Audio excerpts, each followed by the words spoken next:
August 16, 1977, Las Vegas International Hotel, Elvis's final concert performance. Elvis stands in the wings, sweat beading on his forehead, holding a folded piece of hotel stationery. His hands are trembling not from nerves, but from what he's just read. The crowd is chanting his name, 20,000 people waiting for the king, but Elvis can't move. Because the note in his hands contains 4 words that will haunt him until his death, just 24 hours later. I tried to warn you. Now I need your help. Please subscribe my channel to complete my 1,000 subscribers milestone. If you subscribed my channel, thanks for your support, because I have completed my watch time to monetize the account. Let's move forward. The handwriting is unmistakably Priscilla's, but she's been divorced from him for 3 years. She's sitting in the audience tonight with their daughter Lisa Marie, watching what everyone assumes is just another Vegas show. What they don't know is that this note contains a confession that will rewrite everything you think you know about Elvis Presley's final years. What had Priscilla tried to warn him about? And why did Elvis, after reading those 4 words, walk onto that stage and deliver what witnesses called the most emotionally devastating performance of his entire career?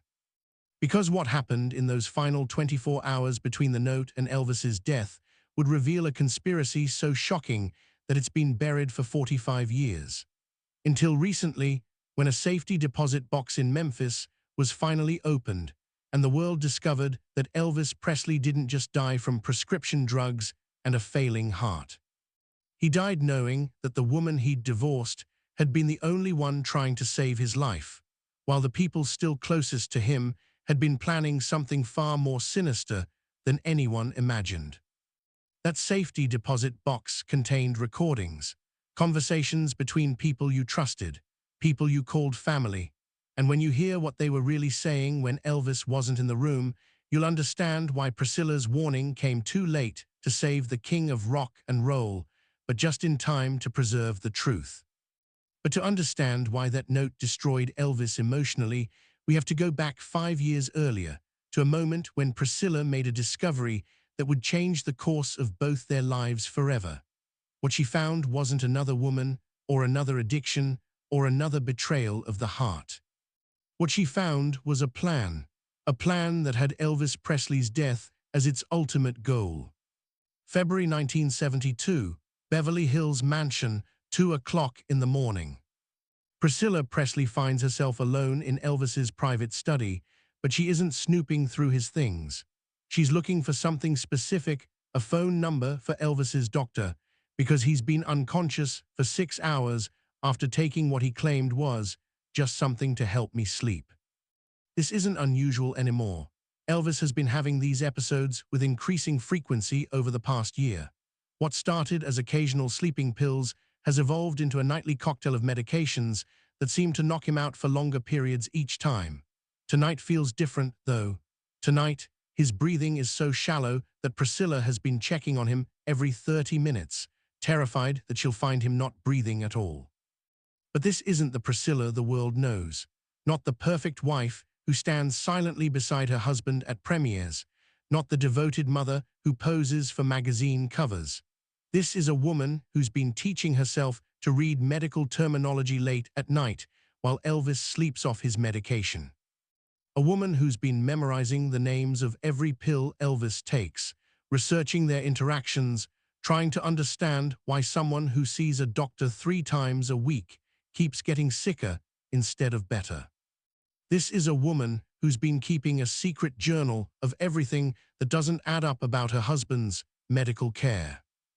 Elvis's study is chaos, contracts scattered across his mahogany desk, gold records leaning against the walls, prescription bottles everywhere on shelves, in drawers, tucked between legal documents like their office supplies. Priscilla has seen this mess 100 times, but tonight she's not just looking at it, she's really seeing it. While searching for Dr. Nishapoulos' emergency number, her fingers find something else instead. A manila folder hidden beneath a stack of recording contracts, labeled EP Medical Assessment Confidential. Her heart stops. Elvis's initials, but not his handwriting on the label. She's never seen this folder before, which is strange because she handles most of Elvis's personal paperwork. Her hands shake as she opens it, expecting to find routine medical records or insurance forms. Instead, she finds something that makes her blood run cold. Medical projections, psychological evaluations, life expectancy calculations that predict Elvis won't live past age 45. He's 37 now. According to these documents, her husband has less than 8 years to live. But that's not the worst part. The reports aren't trying to save Elvis. They're not discussing treatment options or recovery plans or any of the things you'd expect from doctors who care about their patient. Instead, they're documenting his decline like a business plan. Clinical notes about increasing dependency patterns and accelerated psychological deterioration written in the detached tone of someone observing a science experiment. And they're signed by people she trusts. Dr. George Nishapoulos, Dr. Nick, the man who comes to the house 3 times a week, who expresses such concern for Elvis's health, who always has just the right medication to help him sleep, or wake up, or calm down, or get energized. Colonel Tom Parker, Elvis's manager for 15 years, the man who built Elvis's career, who claims that everything he does is for Elvis's benefit and future security. And most devastating of all, Vernon Presley, Elvis's own father. Priscilla sits in that leather chair, holding papers that suggest the 3 men closest to Elvis aren't trying to help him get better. They're documenting his decline like they're planning for it, like they're expecting it, like they might even be counting on it. She forces herself to keep reading, hoping she's misunderstanding something. Hoping there's an innocent explanation for why Elvis's medical team is making predictions about his death instead of plans for his recovery. The second folder makes her realize there is no innocent explanation. Inside are insurance documents, massive life insurance policies taken out on Elvis over the past 18 months. Policies worth more than $50 million, with beneficiaries listed as Vernon Presley and companies controlled by Colonel Parker. Policies with specific clauses about accidental death and death related to prescription drug misuse that would double or triple the payouts. These policies were taken out without Elvis's knowledge. She knows this because Elvis tells her everything about their finances. He's always been paranoid about money, always wanting to know exactly who gets paid and why and how much. There's no way he would have approved $50 million in life insurance without discussing it with her. But someone forged his signature, someone who had access to all his personal information and legal documents, someone he trusted enough to let them handle his business affairs without supervision. Priscilla realizes she's looking at something far worse than medical malpractice or financial mismanagement. The caring physician who's been systematically increasing Elvis's medication while documenting his deteriorating mental state. The protective manager who's been taking out massive insurance policies that pay more if Elvis dies accidentally. The loving father who's been signing documents that give him more control over Elvis's affairs with each passing month. They're not just betting on Elvis's death, they're orchestrating it. The room starts spinning. Priscilla grips the edge of the desk, trying to process what she's discovered. The man upstairs, unconscious from medications prescribed by a doctor who's documenting his decline for insurance purposes. The father who raised him, who's positioned to inherit everything when his son dies. The manager who built his career, who stands to make more money from Elvis's death than from years of his continued success. She forces herself to look at the timeline projections in the third folder, not predictions of Elvis's natural decline, but schedules, dates and milestones for increasing dosage protocols and managing succession planning. Clinical language that can't hide the horrifying reality. They're not just betting on Elvis's death. They're actively planning it. And according to their timeline, Elvis has less than 18 months to live. Priscilla closes the folders with shaking hands. Upstairs, her husband sleeps off another dose of medications prescribed by people who want him dead. Downstairs, she sits surrounded by evidence of a conspiracy so monstrous that exposing it will destroy Elvis's faith in everyone he loves. She has two choices: confront Elvis with evidence that will shatter his world, or investigate secretly and try to build a case strong enough to save his life without destroying his spirit. But as she sits in that study, surrounded by the remnants of Elvis's trust in the people who are killing him, Priscilla realizes she might actually have a third choice. A choice that will require her to become someone she never thought she'd be. A spy in her own marriage, a detective investigating her own family, a woman willing to risk everything, including Elvis's love, to save his life. Because the people planning Elvis's death have made one thing very clear in their notes: accidents happen to people who ask too many questions. And Priscilla Presley is about to start asking a lot of questions. The next morning, Priscilla makes a decision that goes against every instinct she has as a wife and mother. She's going to investigate the conspiracy against Elvis without telling him what she's discovered, not because she doesn't trust him, but because she knows him. Elvis Presley, the man who commands the attention of millions, becomes a frightened child when the people he loves betray him. If she tells him that his father is trying to kill him, it won't save his life. It will destroy his soul. So Priscilla begins living two lives. By day, she plays the perfect wife. She attends Elvis's recording sessions, smiling and nodding as Dr. Nick adjusts his medication for his own good. She hosts dinner parties where she sits across from Vernon, making small talk while he discusses Elvis's declining health and the importance of planning for the future. She attends meetings with Colonel Parker, listening to him express concern about Elvis's erratic behavior, while secretly watching him calculate insurance payouts in his head. But by night, she becomes someone else entirely, someone she never thought she'd have to be. A spy in her own marriage. Priscilla teaches herself skills she never imagined needing. She learns how to use the small recording device she bought from an electronics store, telling the clerk it's for recording Lisa Marie's first words. She practices photographing documents quickly and silently, timing herself until she can copy an entire file in under 2 minutes.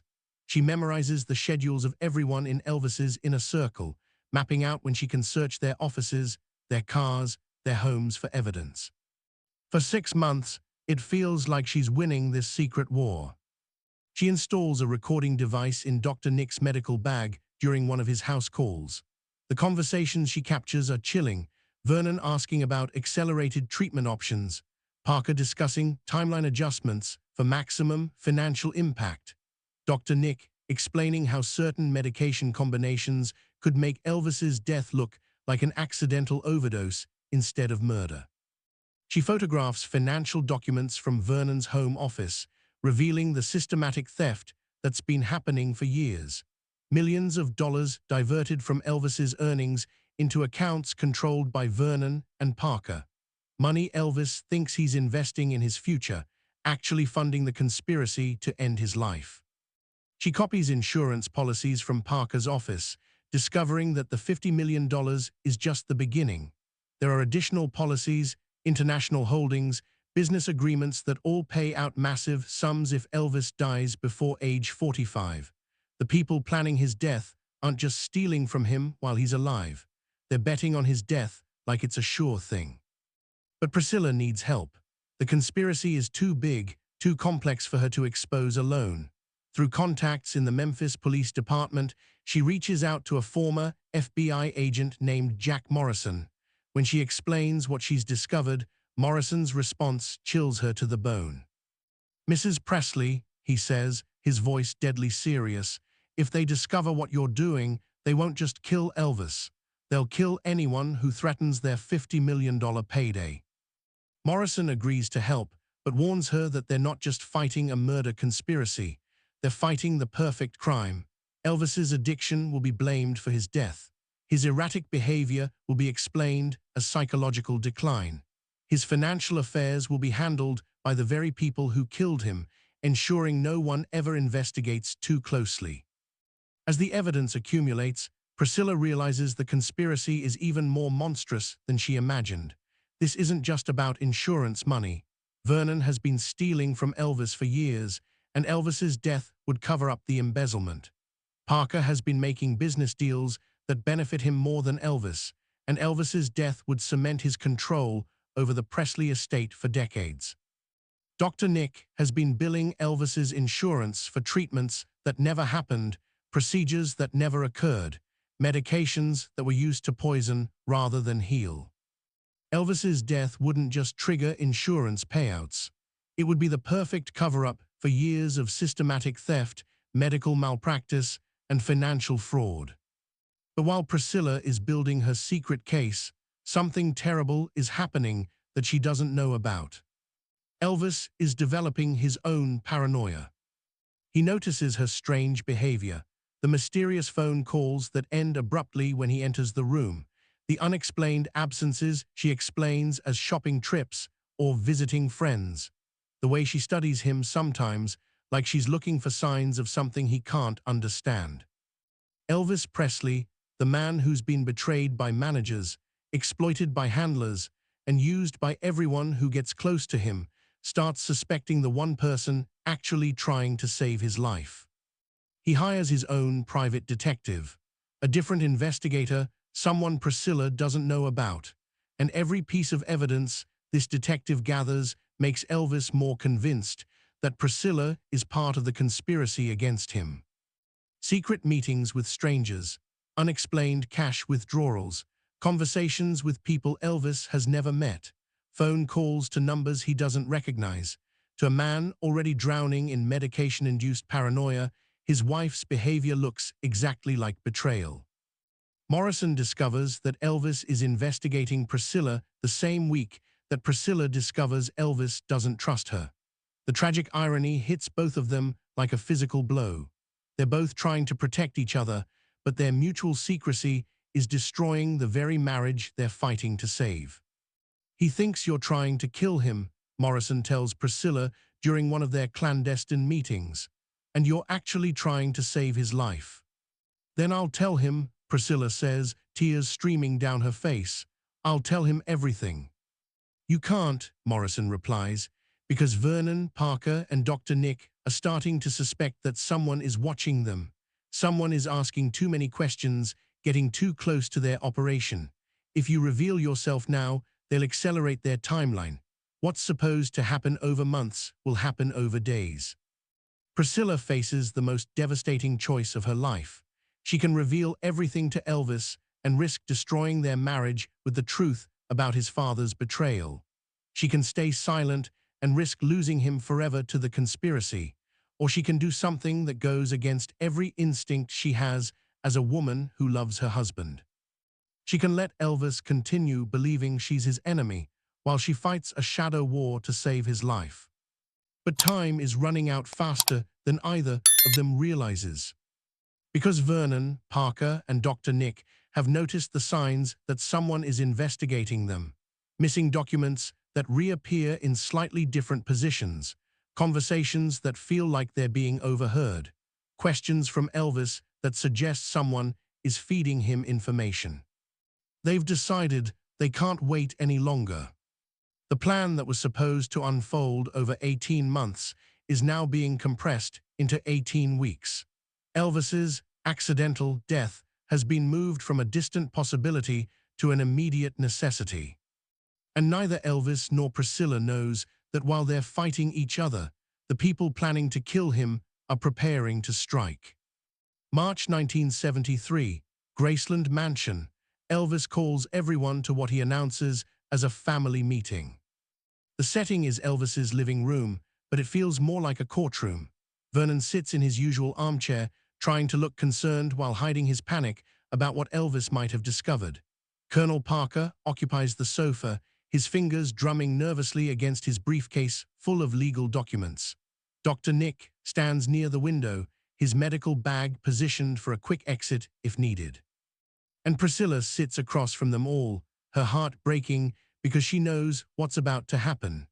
Elvis is going to destroy the one person trying to save him, while the people actually killing him watch in satisfaction. Elvis begins by accusing Priscilla of betrayal. He presents evidence of her secret meetings with strangers, credit card statements showing charges at restaurants he's never been to, during hours when she claimed to be shopping. Phone records revealing dozens of calls to numbers he doesn't recognize. Photographs of her entering buildings where she has no business being. "I trusted you," Elvis says, his voice shaking with medication-induced paranoia and genuine heartbreak. "I thought you were the one person in this world who wouldn't lie to me, but you've been sneaking around behind my back for months, meeting with people I don't know, making plans you won't tell me about." Priscilla sits there, dying inside, because she can't defend herself without exposing her investigation. Every piece of evidence Elvis presents is true, but the context is the opposite of what he believes. She wasn't meeting with enemies. She was building a case against them. She wasn't planning his destruction. She was planning his salvation. But if she reveals that now, if she tells Elvis that his father is trying to murder him, it won't save his life. It will destroy his soul and alert the conspirators that their secret is exposed. So Priscilla makes the most heartbreaking choice of her life. She lets Elvis believe she's been unfaithful rather than tell him his father wants him dead. "You're right," she says, tears streaming down her face. "I have been meeting with someone. I have been lying to you." Vernon, Parker, and Dr. Nick exchange glances. This is perfect. Elvis is eliminating their biggest threat himself, convinced that his wife is the enemy, while they sit there playing the role of concerned family. But Elvis's accusations become increasingly wild, fueled by the very medications the conspirators have been pushing on him. He's not just hurt. He's chemically unstable, making the kind of erratic decisions that play directly into their hands. He demands a divorce. He threatens to cut everyone off financially. He talks about changing his will, firing his management, finding new doctors. The exact kind of behavior that Vernon, Parker, and Dr. Nick have been documenting as evidence of his mental deterioration. "Maybe you all think I'm crazy," Elvis shouts, his words slurring from the medications Dr. Nick gave him an hour earlier. "Maybe you think I'm losing my mind, but I know what I know, and I know my wife has been plotting against me." The room erupts in chaos. Vernon tries to calm his son down while secretly celebrating that Elvis is destroying his marriage. Parker talks about the importance of making rational decisions while calculating how much money he'll save if Elvis divorces Priscilla. Dr. Nick offers to prescribe something to help Elvis think more clearly while preparing a syringe that would make him think even less clearly. And Priscilla sits in the middle of it all, watching the man she loves destroy himself with the help of people who want him dead, unable to say anything that would save him without putting them both in even more danger. But then something happens that changes everything. Jack Morrison arrives at Graceland with a briefcase full of evidence, but he doesn't give it to Elvis. He gives it to Priscilla in front of everyone. "Mrs. Presley," he says, his voice cutting through the chaos, "you need to see this immediately. We've confirmed everything you suspected." The room goes silent. Vernon's face drains of color. Parker's hand freezes on his briefcase.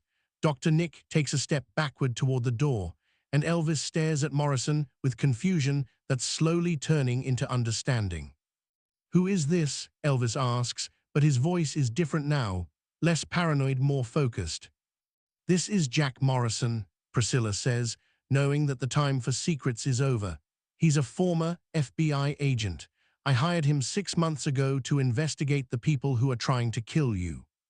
The words hang in the air like a death sentence, not for Elvis, but for the conspiracy that's been systematically destroying him. Morrison opens his briefcase and spreads evidence across Elvis's coffee table. Recorded conversations where Vernon discusses accelerated inheritance benefits, photographs of forged insurance documents worth $50 million, medical records showing Dr. Nick's systematic escalation of dangerous drug combinations, financial statements proving years of systematic theft by the people Elvis trusted most. "Your wife hasn't been betraying you," Morrison tells Elvis. "She's been building a legal case to save your life." Elvis stares at the evidence, his medication-clouded mind struggling to process the magnitude of what he's seeing. The woman he accused of betrayal has been fighting a secret war to protect him. The father he trusted has been stealing from him and planning his death. The doctor he relied on has been slowly poisoning him. The manager he depended on has been betting on his death like it's a business investment. But Vernon, Parker, and Dr. Nick aren't sitting there in shocked silence anymore. They're exchanging looks that Priscilla recognizes from her months of surveillance. The looks of people whose secret is exposed and who have hours, not weeks, to act. "This is ridiculous," Vernon says, standing up and moving toward the door. "I'm not going to sit here and listen to these accusations." "You're not going anywhere," Morrison says, blocking Vernon's path. "None of you are. The Memphis police are on their way, and the FBI has been notified. You're all under arrest for conspiracy to commit murder." For a moment, it looks like they've won. The conspiracy is exposed. Legal authorities are involved. Elvis is alive, Priscilla's secret investigation has succeeded, and the people trying to kill him are about to face justice. But Dr. Nick still has his medical bag. And Vernon still has access to Elvis's trust. And Colonel Parker still has one final card to play that will turn this victory into the most devastating defeat imaginable. Because saving Elvis from murder won't save him from the consequences of attempted murder. The medications they've been using to control and weaken him have created dependencies and physical damage that can't be undone. His body is addicted to the very drugs that were meant to kill him. The conspiracy is exposed, but Elvis faces a horrible choice: undergo the painful, uncertain process of rehabilitation with no guarantee of success, or continue taking the medication that's killing him because withdrawal might kill him faster. And Priscilla realizes that even if she saved Elvis from his killers, she might not be able to save him from himself.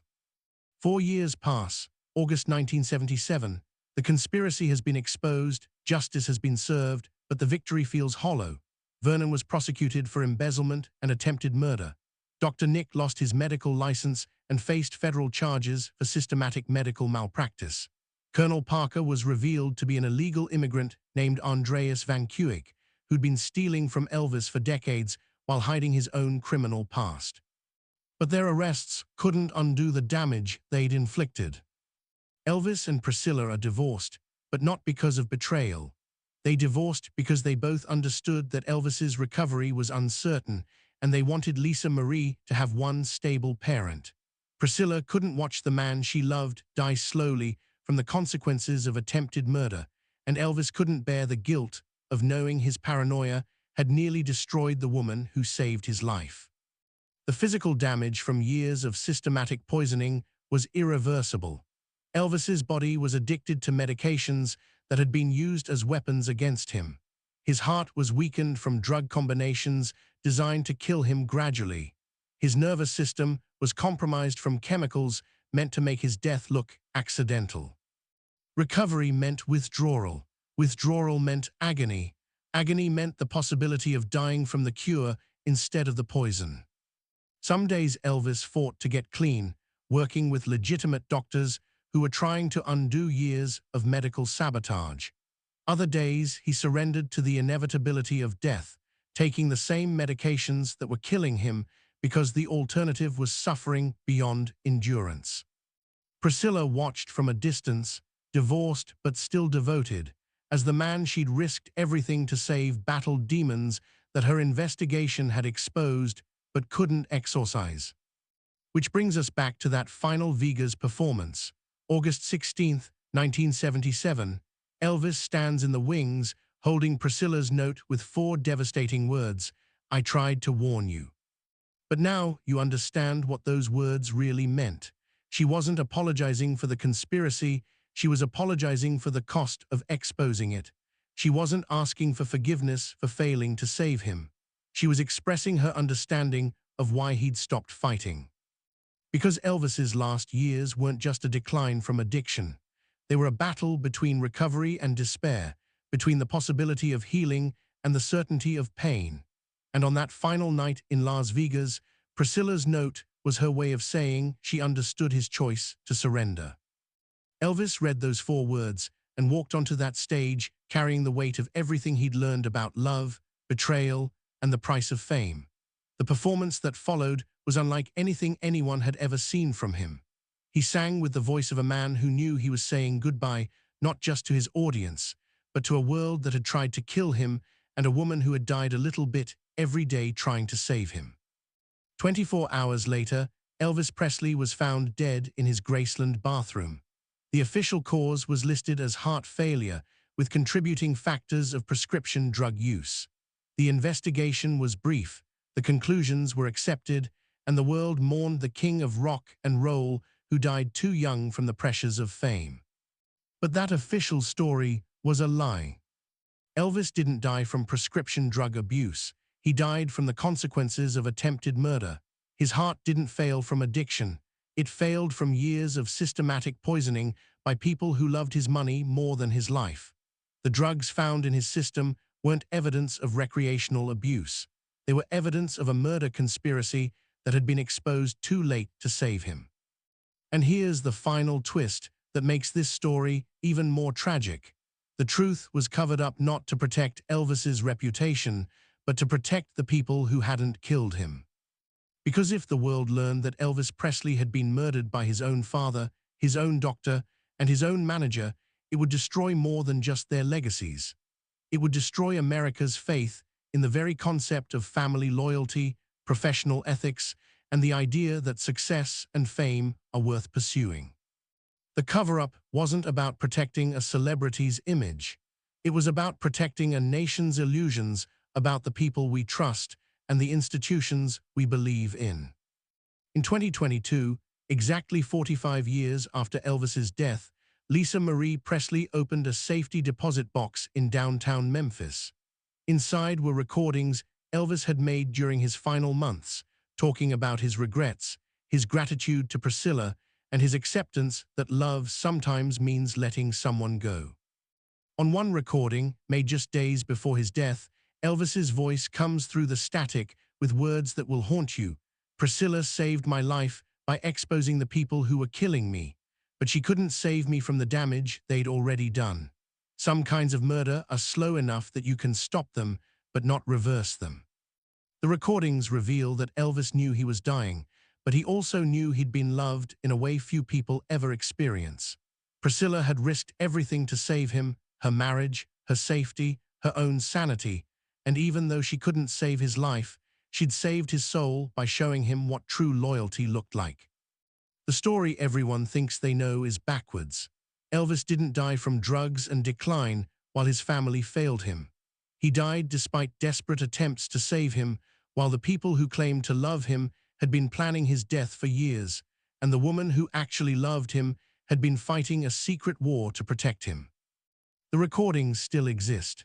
The evidence is preserved, but Lisa Marie Presley has chosen to keep them private, just as her mother kept the conspiracy secret until it was too late to matter. Not because she's ashamed of the truth, but because some truths are more devastating than the lies we tell ourselves about the people we love. That note Priscilla sent backstage wasn't an apology for failing to save Elvis.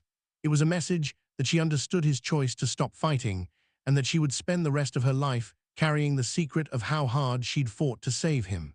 A secret she's carried for 45 years, watching the world remember Elvis as a victim of his own excess, when the truth is that he was a victim of other people's greed. The king of rock and roll didn't die from fame or addiction or self-destruction. He died from something far more human and far more heartbreaking. He died from trusting the wrong people and being saved by the right person just a little too late.